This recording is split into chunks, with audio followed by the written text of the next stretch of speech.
Hello friends, मैं अभय आपका YouTube free channel study group Abhay tutorials में स्वागत करता हूं। दोस्तों, यह वीडियो हम ऐसे यूजी के छात्रों के लिए बना रहे हैं जो बीएससी या बीए के साथ मैथ लेकर के अध्ययन कर रहे हैं। यह बीएससी फर्स्ट ईयर के स्टूडेंट्सों के लिए फर्स्ट पेपर के लिए वीडियो है, लेकिन यह उन अभ्यर्थियों के लिए, उन स्टूडेंट्स के लिए भी उपयोगी है जो प्रतियोगी परीक्षाओं नेट, स्लेट या स्टैटिस्टिकल ऑफिसर आदि की तैयारी कर रहे हैं। बहुत उपयोगी है। आप मेरे अभय ट्यूटोरियल्स यूट्यूब चैनल्स को सब्सक्राइब कर लीजिए और यदि हमारा वीडियो अच्छा लगे तो आप इसे अपने दोस्तों तक भी पहुंचाने का प्रयास करिए। हाँ, जो आपके राइट हैंड साइड में बेल आइकन का एक बटन होगी उसको जरूर प्रेस कर लीजिएगा, क्योंकि अब हम डेली एक वीडियो मैथमेटिक्स का डाला करेंगे जो आपके लिए बहुत उपयोगी होगा। तो आइए आज बीएससी फर्स्ट ईयर का फर्स्ट पेपर का फर्स्ट चैप्टर स्टार्ट करते हैं, पढ़ते हैं। तो बीएससी फर्स्ट ईयर के फर्स्ट पेपर की पहली यूनिट में हम स्टार्ट करेंगे। आज पढ़ेंगे क्रमित n टपल या n सदिश क्या होता है, इसकी प्रॉपर्टीज क्या है, रैखिकता, स्वतंत्र और परतंत्र सदिश क्या होते हैं, इसके बारे में इस वीडियो में पूरी जानकारी हम प्राप्त करेंगे। आप हमारे वीडियो को अंतिम तक देखते रहिए। चलते हैं, इसको डिफाइन करते हैं। ऐसा समुच्चय जिसमें n संख्याएं हैं तथा प्रत्येक संख्या का स्थान नियत है, फिक्स्ड है, क्रमित n टपल या n सदिश कहलाता है। इसे अंग्रेजी के capital letters x, y, z आदि से डिनोट करते हैं। सपोज करिए हमारे पास x1, x2, x3 n संख्याएं हैं। इसमें से सभी का स्थान फिक्स है, तो जो इनसे समुच्चय बनेगा इसको कैपिटल X से डिनोट कर देते हैं। यह क्रमित n टपल हो गया। यह n सदिश भी इसी को कहते हैं। इसके पहले हम 9th क्लास से इस प्रकार के समुच्चय पढ़े हैं। 2 3 -2 8 -3 7। यदि हम ध्यान दें तो यह ज्यामितीय गणित के अंतर्गत हम पढ़े हुए हैं। जब हम किसी समतल में दो लंबवत रेखाएं खींचते हैं, एक को x एक्सिस एक को y एक्सिस कर देते हैं, जहां पर ये दोनों इंटरसेक्ट करती हैं वो ओरिजिन होता है। तो इसमें किसी पॉइंट का जो निर्देशांक होता है उसको इस फॉर्म में हम डिनोट करते हैं। यहां से यहां तक जो डिस्टेंस होती है वो x होती है और ये जो डिस्टेंस होती है वो y होती है। इसे हम एक पॉइंट के रूप में डिनोट कर देते हैं जिसको x y कहते हैं। जो पहला निर्देशांक होता है वो x का कोऑर्डिनेट होता है और जो दूसरा निर्देशांक होता है वो y का कोऑर्डिनेट होता है। हम इसको चाहकर भी इसका क्रम चेंज नहीं कर सकते हैं, इसलिए इसमें दो संख्याएं हैं और दोनों का स्थान फिक्स है, इसलिए हमारा 2 टपल हो गया। सिमिलरली यह भी 2 टपल है और यह भी 2 टपल है। और आगे हम जब आते हैं तो 3D में पढ़ते हैं। इस प्रकार की संख्याएं हम पढ़े हैं 2 7 8 और ये x y z के निर्देशांक कहलाते हैं। यानी समतल में यदि हम 3 परपेंडिकुलर लाइंस ले लें तो ये यहां पर x का कोऑर्डिनेट y का और ये z का होता है। इसको हम चेंज नहीं कर सकते, यानी इसका स्थान फिक्स होता है, इसलिए यह हमारा 3 टपल है। तो इस प्रकार से टपल जो होता है संख्याओं का समुच्चय होता है, जिसमें प्रत्येक संख्या का स्थान नियत होता है। अब हम इसके बाद इसकी प्रॉपर्टीज पढ़ेंगे। गुण।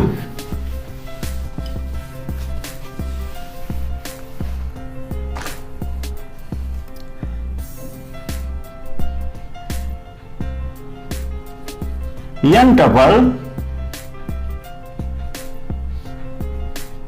के गुण। इसकी पहली प्रॉपर्टी पढ़ते हैं, इसका पहला प्रगुण पढ़ते हैं।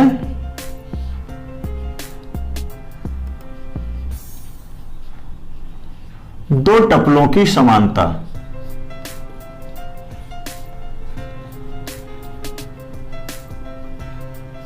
Equality of 2 tuples. इसमें हम देखेंगे कि किन परिस्थितियों में 2 n टपल्स एक दूसरे के इक्वल होते हैं, उसका उदाहरण भी हम देखेंगे। आइए, माना हमारे पास 2 टपल, एक capital X, X1, X2, X3 dot dot Xn और दूसरा n tuple y1, y2, y3 dot dot yn। यदि इसमें कंडीशन लगा रहे हैं, ध्यान से देखिएगा, यदि x1 y1 की इक्वल है,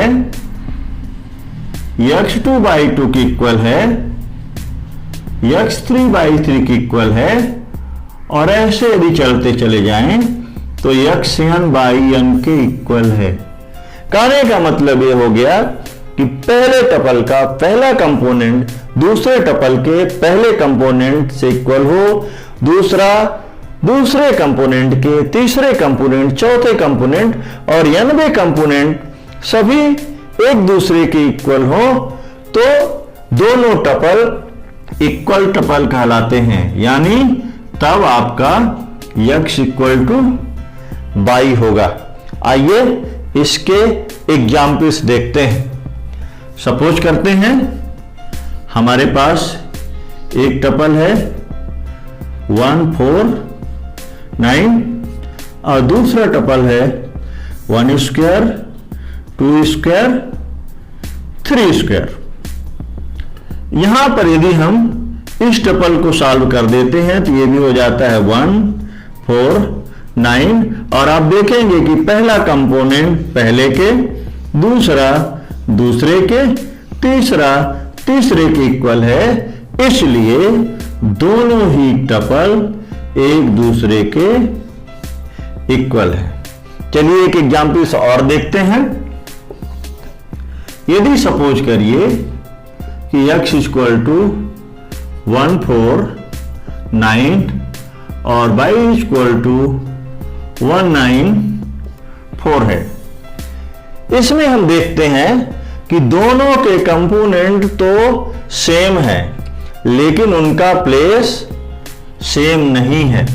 यानी पहला कंपोनेंट 1, सेकंड का भी पहला 1, इसका दूसरा कंपोनेंट 4, लेकिन इसका दूसरा कंपोनेंट 9 है।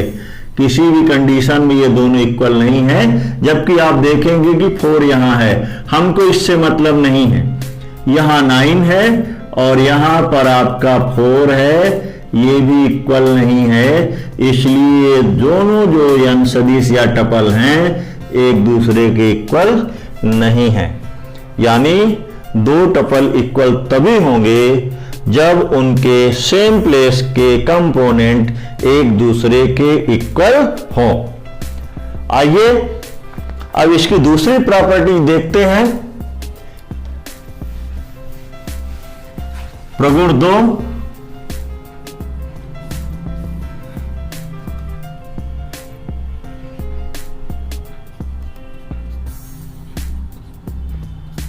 दो टपलों का योग sum of two tuples n tuples, माना x equal to x1 x2 x3 dot dot xn एक n टपल है, व y equal to y1 y2 y3 dot dot yn दूसरा n टपल है। तो इसका जो सम होगा योग, उसको x प्लस y से डिनोट करेंगे। पहले दोनों को लिख लेते हैं। कुछ कंपोनेंट सुविधा के लिए नहीं लिख रहे हैं, वो ऑब्वियस है कि वो कंपोनेंट इसमें इंक्लूड होंगे ही, घटक इंक्लूड होंगे ही इसके अंदर हैं। चलते हैं तो इनका एडिशन कैसे करते हैं।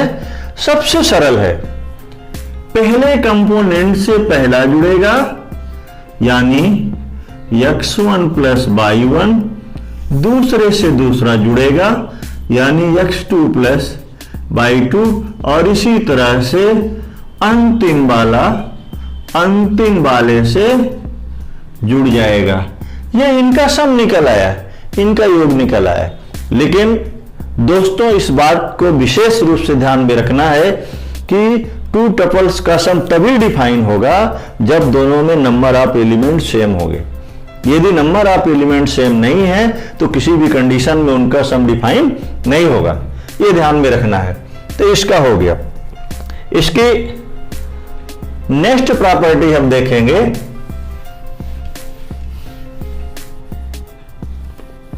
प्रॉपर्टी थर्ड,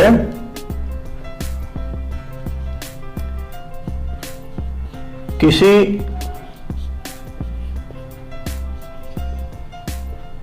संख्या से गुणन, संख्या मतलब अदिश, किसी संख्या से गुणन। माना यह एक n टपल है तथा k does not equal to 0 एक संख्या है, अदिश जिसको बोलेंगे। तब इसके मल्टीप्लिकेशन के गुणन को k इंटू एक्स लिखेंगे, और डिफाइन कैसे होगा, ये इसके प्रत्येक एलिमेंट के साथ मल्टीप्लाई हो जाएगा। ये ध्यान में रखना है, ये इसके प्रत्येक कंपोनेंट के साथ मल्टीप्लाई होगा, इसको ध्यान में रख के चलना है, क्योंकि आगे इसकी हमको जरूरत पड़ेगी। अभी हम जस्ट डिफाइन करने वाले हैं कि सदिशों की रैखिक स्वतंत्रता और परतंत्रता।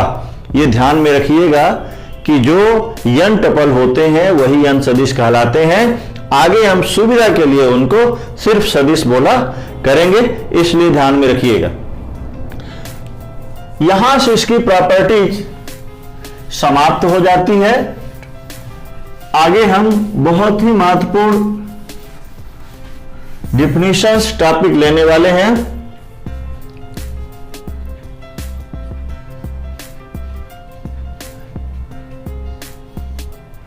सदिशों की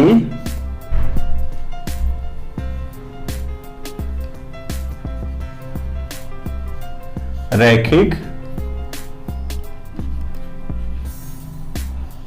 परतंत्रता, linear dependence of vectors. Vectors मतलब जो अभी हम n सदिश पढ़े हैं, n टपल्स पढ़े हैं, उसी की बात कर रहे हैं।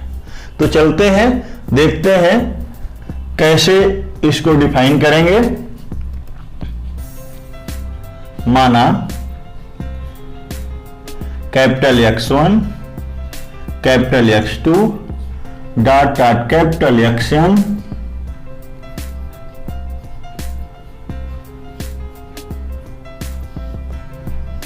n सदिश हैं तथा lambda 1 lambda 2 dot dot lambda n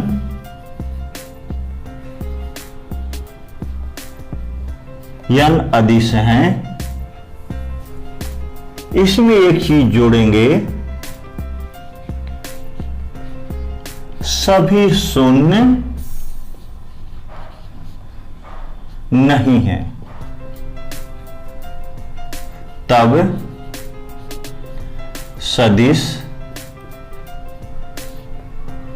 x1 x2 dot dot xn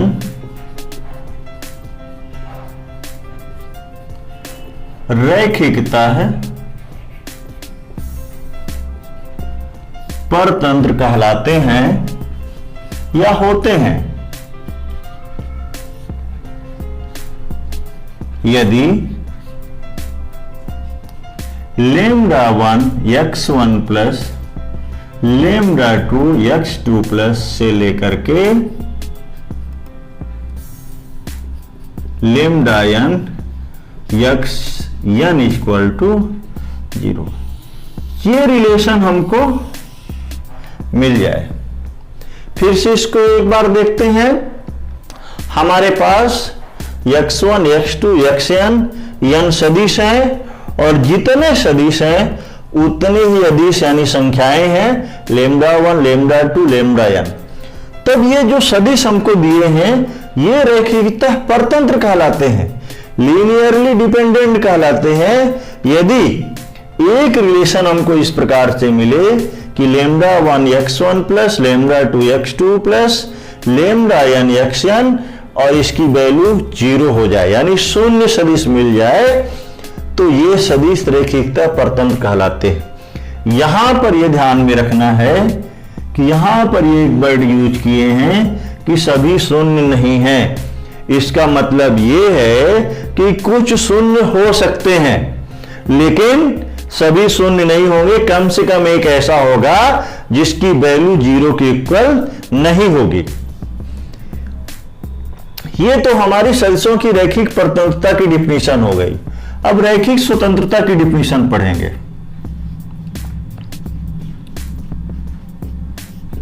सदिशों की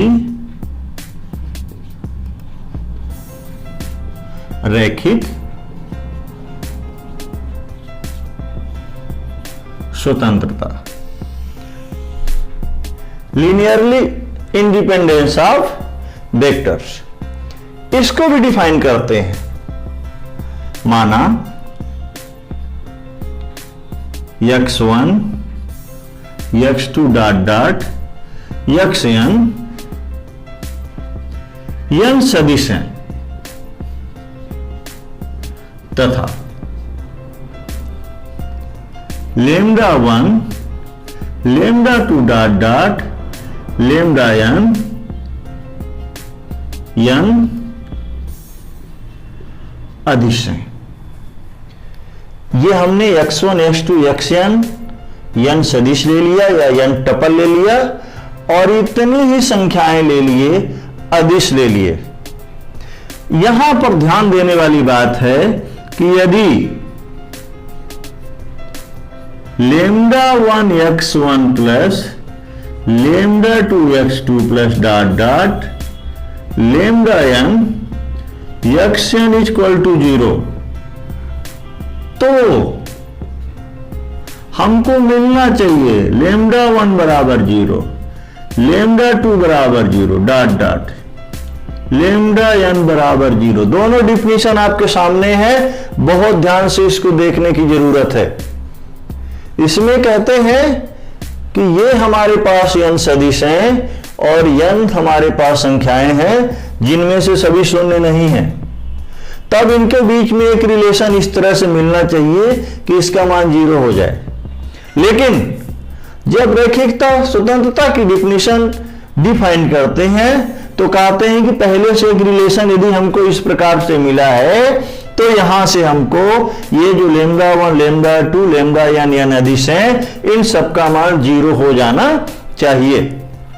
इन सभी का मान यदि 0 हो जाता है तो ये सदिश रैखिकता स्वतंत्र होंगे और सभी का मान शून्य नहीं है तो रैखिकता परतंत्र होंगे। विश्वास है कि ये डिफिनीशंस आपको समझ में आ गई होगी। अभी बहुत ही इंटरेस्टिंग डिफिनेशन, यूजफुल डिफिनेशन बकाया है। आप हमारे साथ बने रहिए, इस वीडियो को अंतिम तक देखेंगे। अगली डिफिनेशन पढ़ेंगे।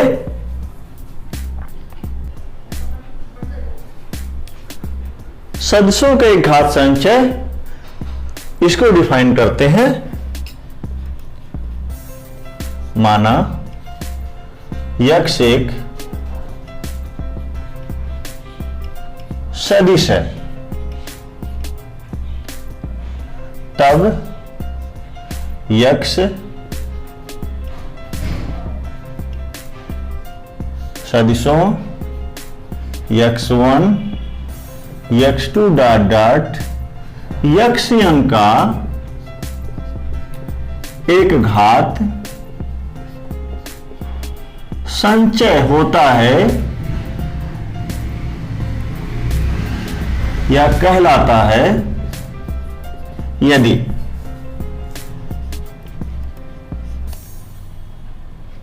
λ1 λ2 डॉट डॉट λn n अदिश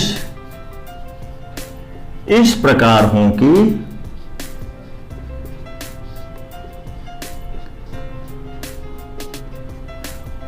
x इक्वल टू